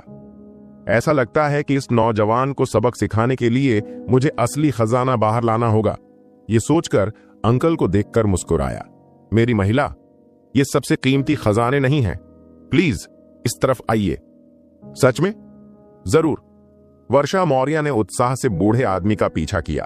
बूढ़ा आदमी उन्हें प्रदर्शनी हॉल के केंद्र में ले गया, जहां एक इंद्रधनुषी रंगीन मन का एक भव्य रूप से सजाए गए डिस्प्ले केस के अंदर रखा गया था। वर्षा एक पल के लिए उलझन में पड़ गई और फिर अचानक उसे कुछ एहसास हुआ। यह धर्म कलाकृति है जिसे नीलामी के लिए रखा जा रहा है। सच में? अंकल प्रसन्नतापूर्वक मुस्कुराए। उसने ईशान की ओर देखा और उसे आश्चर्य हुआ कि लड़का अभी भी बहुत प्रभावित नहीं हुआ था। यह कलाकृति किसी भी साधारण व्यक्ति का ध्यान अपनी ओर अट्रैक्ट करने में सक्षम थी, जो इसे पहली बार देखता था। जो लोग इस कलाकृति के प्रभाव में आ जाते थे, वे कुछ समय तक इससे उबर नहीं पाते थे। वर्षा मौर्य की तरह इतनी तेजी से ठीक हो पाना पहले से ही एक अविश्वसनीय उपलब्धि थी, लेकिन ईशान पूरी तरह से अप्रभावित लग रहा था। यह धर्म कलाकृति तिब्बत से आए एक जीवित बुद्ध द्वारा पहना जाने वाला एक डीजी मनका था। ऐसा कहा जाता है कि जीवित बुद्ध के हाथ में यह मनका था और तब से लेकर अपने अंतिम निर्वाण तक वे इसे पहने रहे। बॉस जीवित बुद्ध का आशीर्वाद प्राप्त करने के लिए अकेले तिब्बत गए थे और उन्होंने कुछ मिलियन रुपए देकर यह मनका खरीदा था। अंकल की आवाज में अहंकार भरा हुआ था, क्योंकि उन्होंने 2 यंगस्टर को मनका पेश किया था। अविश्वसनीय। वर्षा मौर्य ने दुर्लभ कलाकृति के पीछे की कहानी की प्रशंसा में सिर हिलाया। वर्षा मौर्य की प्रशंसा सुनकर अंकल मुस्कुरा उठे। वह फिर से ईशान की ओर मुड़ा। उसे उम्मीद थी कि लड़के के चेहरे पर एक प्रभावित भाव होगा, लेकिन ईशान ने निराश होकर अपना सिर हिला दिया। मुझे ऐसा लगता है कि को थर्ड लॉर्ड का कोई भी संग्रह पसंद नहीं आया, ईशान ने धीमे स्वर में कहा। यह धर्म की कलाकृति जैसा लग सकता है, लेकिन यह कतई नहीं है। अंकल को क्रोध का दौरा पड़ गया। तुम्हें प्राचीन वस्तुओं के बारे में क्या पता है? अगर मिस वर्मा न होती तो मैं तुम्हें यहां खड़ा भी नहीं होने देता और न ही तुम्हें ऐसे खजाने को देखने देता। बूढ़े आदमी ने मन ही मन सोचा। अंकल ने ईशान पर व्यंग्य किया और ठंडे स्वर में पूछा, अगर को यकीन हो जाए कि यह असली नहीं है, तो क्या आप इतनी कृपा करेंगे कि हमें असली धर्म कलाकृतियां दिखाएंगे? असली धर्म कलाकृति? ईशान ने उसे घूर कर देखा और फिर शांति से कहा, असली धर्म कलाकृतियां उड़ने वाली तलवार और धर्म खजाने जैसी चीजें थीं। कोई भी उनका उपयोग बादलों और गड़गड़ाहट के अलावा कई अन्य जादुई शक्तियों को बुलाने के लिए कर सकता है। यह केवल तभी लोगों को विचलित कर सकता है जब वे पहली नजर में इस पर नजर डालते हैं। इसके अलावा यह व्यावहारिक रूप से बेकार है। अंकल ने उपहास पूर्वक हंसते हुए कहा, क्या तुम मजाक कर रहे हो? ये किंवदंतियां हैं, वे वास्तविक जीवन में मौजूद नहीं हैं। लेकिन इस डीजी बीड की जादुई शक्ति असली थी। आपने पूरी तरह से गलत समझा था। मुझे लगता है कि का दावा अतिशयोक्तिपूर्ण है। अंकल के चेहरे पर एक उपहासपूर्ण भाव दिखाई दिया। वह लड़के को कहने से बस एक कदम दूर था। क्या ऐसा है? ईशान इस आरोप से अप्रभावित था। उसने मनके पर अपनी चतुर उंगलियों से इशारा किया और अचानक शून्य आयाम में एक बहुत बड़ा विस्फोट हुआ। विस्फोट का जोरदार शोर वास्तविक दुनिया में तब तक नहीं सुना जा सकता था जब तक कि कोई पलक झपकते ही ईशान ने अपनी आत्मा ऊर्जा को मनके पर छोड़ दिया और उसके पिछले मालिक की शेष आत्मा ऊर्जा को मिटा दिया। फिर से देखो। ईशान ने अपनी उंगलियां वापस खींच लीं और शांत चेहरे से कहा। जब दोनों ने दोबारा देखा तो वे दोनों चौंक गए। यह इम्पॉसिबल है, अंकल ने कहा। अचानक लोगों का ध्यान अट्रैक्ट करने की अपनी अजीब क्षमता खो दी थी। ओह, यह बहुत पॉसिबल है, ईशान ने समझाया। इसने अपने पिछले पहनने वाले से कुछ आत्मिक ऊर्जा प्राप्त की थी और इसलिए यह एक साधारण व्यक्ति का ध्यान अट्रैक्ट करने में सक्षम था। चूंकि मैंने शेष आत्मिक ऊर्जा को मिटा दिया है, इसलिए मैंने इसकी शक्ति से भी छुटकारा पा लिया है। ईशान की व्याख्या सुनने के बाद वर्षा मौर्य के अंदर सम्मान की भावना जाग उठी। वह खुद को यह कहने से नहीं रोक सकी, ईशान सच में एक मास्टर हैं। अब इस डीजी बीड में वाकई कुछ खास नहीं रह गया है। जैसा कि उसने कहा था, यह सिर्फ एक साधारण सा खिलौना है। अंकल ने एक गहरी सांस ली, क्योंकि वह लड़के की क्षमता से अचंभित थे। तुम सही कह रहे हो नौजवान, मैंने तुम्हें कम आंका है। ईशान ने सिर हिलाया और मन ही मन सोचा, यहां तक कि तथाकथित असली सौदा भी बेकार का कबाड़ था। बाकी सब तो और भी बेकार था। मैं यहां कोई उपयोगी कलाकृति मिलने की उम्मीद नहीं कर सकता। जब वह जाने ही वाला था तो उसे कोने में एक कलाकृति की झलक दिखी। अचानक उसका शरीर अकड़ गया और वह हल्की सी सांस को दबा नहीं सका। दोस्तों, आपको यह एपिसोड कैसा लगा हमें कमेंट करके